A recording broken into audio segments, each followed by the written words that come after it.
தமிழ்நாடு தஞ்சை மாவட்டம் திருவிடைமருதூர் வட்டத்தில் திருபுவனம் இந்திரா நகரில் ஆதிசக்தி சித்தர் ஞான பீடத்தை அமைக்க வேண்டும் என்று அன்னை ஆணையிட்டால் அதனை ஏற்று தொண்டர்களெல்லாம் அருள் திரு அடிகள் என்றும் அம்மா என்றும் என்னை அழைக்கும் பக்தர்களெல்லாம் ஒன்று கூடி இந்த ஞான பீடத்தை அமைத்தார்கள்.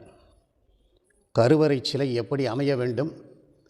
மற்ற இடத்துல 4 கை 8 கையெல்லாம் தெய்வத்துக்கு இருக்கோ, நான் மனுஷ ரூபத்திலே இருக்கக்கூடியவள், எனக்கு 2 கை இருந்தால் போதும் என்று அம்மா சொல்லிட்டார். தாமரை மட்டும் இப்படித்தான் அமைக்க வேண்டும், என்னுடைய சிலை இவ்வளோ உயரம் இருக்கும் என்று சொன்ன உடனே திருமுருகன் பூண்டி பகுதியிலிருந்து வந்த ஸ்தபதியார் செய்து விடுகிறேன் என்று சொன்னார். அடுத்தே அம்மா சொன்னார், ஒரு சுயம்பு இருக்க வேண்டும், என்னுடைய சிலைக்கு கீழே சுயம்பு ஒன்று இருக்க வேண்டும் என்று சொன்னார். சரி என்று சொல்லிவிட்டோம்.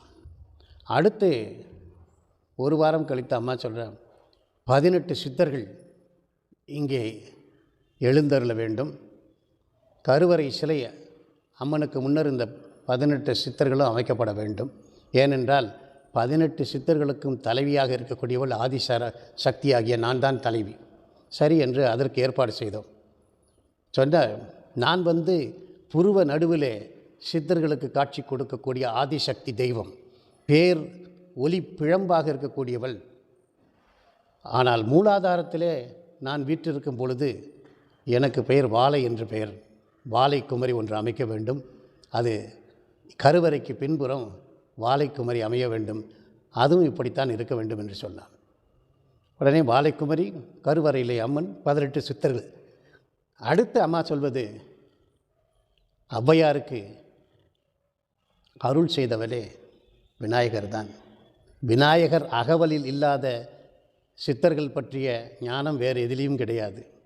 அதனால் விநாயகரை வைக்கணும், அவர்தான் சித்தர்களுக்கு அருளக்கூடிய முதல் தெய்வம் அவர்தான்.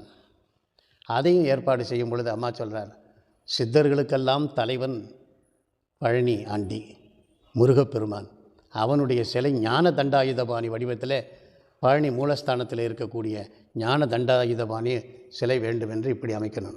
18 சித்தர்களுடைய அருள் கிடைக்கும். விநாயகர் அருள், முருகப்பெருமானுடைய ஆதிசக்தி, சித்தர்களுக்கெல்லாம் உயர்ந்த தலைவி அவளுடையது. மூலாதாரத்து 3 எழு கணலை காலால் எழுப்பும் கருத்து அறிவித்தே ஔவையார் சொல்கிறார். அந்த மூலாதாரத்தில் இருக்கக்கூடிய 3 எழு கணலை எழுப்பக்கூடியவளாகிய வாழைக்குமரி இங்கே பின்ன அந்த வாழைக்குமரியை தாயே என்று தான் இந்த சித்தர்கள் எல்லாம்